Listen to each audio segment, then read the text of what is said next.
আজকে আপনাদেরকে এমন একটা পার্কের সাথে পরিচয় করাবো যে পার্কের নাম সাফিনা পার্ক।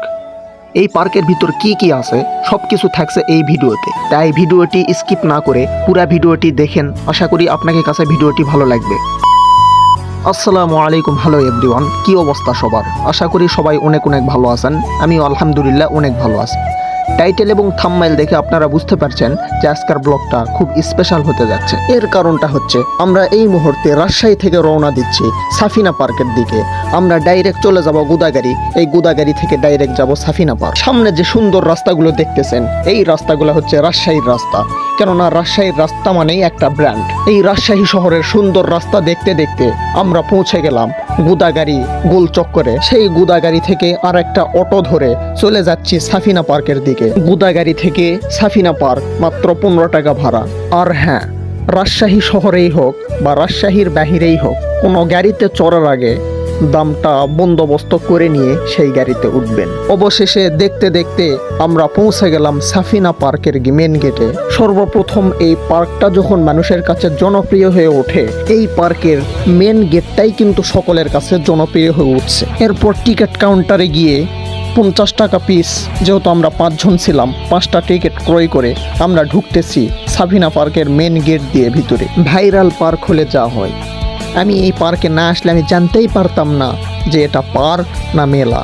এত যে মানুষের এত যে আনাগোনা, শুধু চারিদিকে শুধু মানুষ আর মানুষ। এই জায়গার যে এরিয়া, এর থেকে মানুষই বেশি। পার্কে ঢুকতে না ঢুকতেই সর্বপ্রথম চোখে পড়ল সেই ভাইরাল ডাইনাসোরের সঙ্গে। সে ডাইনাসোর নাকি তার সঙ্গিনী হারিয়ে ফেলাইছে, এই জন্য তার নেজ আর মুখ নাড়াইয়া তার সঙ্গিনীকে জোরে জোরে ডাকতেছে। পাশের চাচার থেকে শুনলাম তার সঙ্গিনী নাকি অন্য কারবার সাথে ভাগে গেছে। তার এই জ্বালা সহ্য করতে না পেরে এই ডাইনাসোরটা পাগল হয়ে গেছে। আরেকটু সামনে গিয়ে দেখলাম যে অন্যরকম একটা চেরকি, যে চেরকিটা অন্যরকম উপরে উঠতেছে, নিচেও নামতেছে, আবার ঘুরতেওছে। এই রাইডে উঠলে আপনারা দুটারই আনন্দ পাবেন, একটা হচ্ছে চেরকিরও আনন্দ পাবেন আর একটা হচ্ছে লাকড় দোলারও আনন্দ পাবেন। সেখান থেকে আরেকটু সামনে এসে দেখলাম আবার একটা ডাইনাসোর। সে নাকি 5 দিন ধরে বলে না খায় আছে।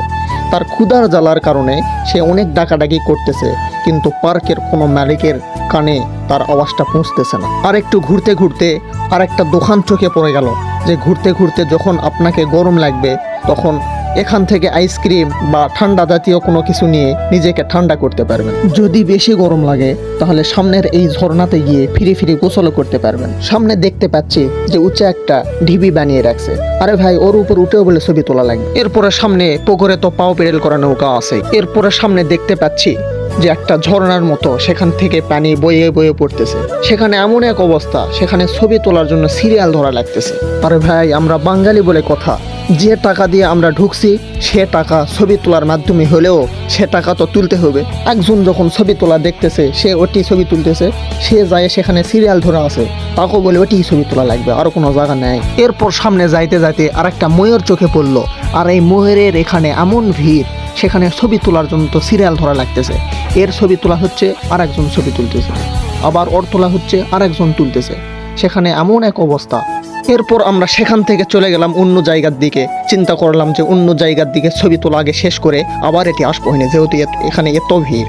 এরপরে চলে আসলাম যে ছাতার কাছে, যেখানে উপরে অনেকগুলা ছাতা টাঙ্গে রাখছে, দেখতে অবশ্য খুব ভালোই লাগতেছে। এরপর সেখান থেকে এলা ভিড় সবগুলা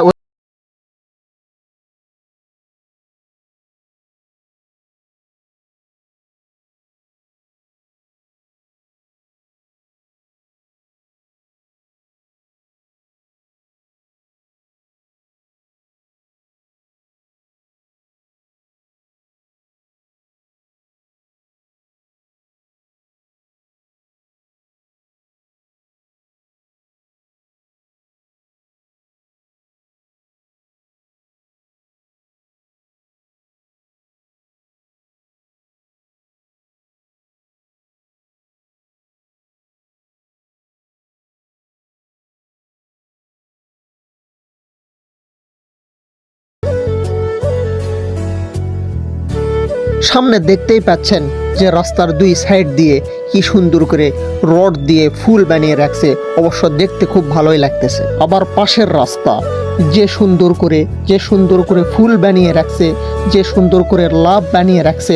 অবশ্য রাস্তার সৌন্দর্য এই ফুলের কারণে আরও বেড়ে গেছে। প্রিয় বন্ধুরা, আজকের ভিডিওটি এই পর্যন্তই। দেখা হবে পরবর্তী কোনো ভিডিও নিয়ে। সে পর্যন্ত আপনারা সকলেই ভালো থাকেন, সুস্থ থাকেন।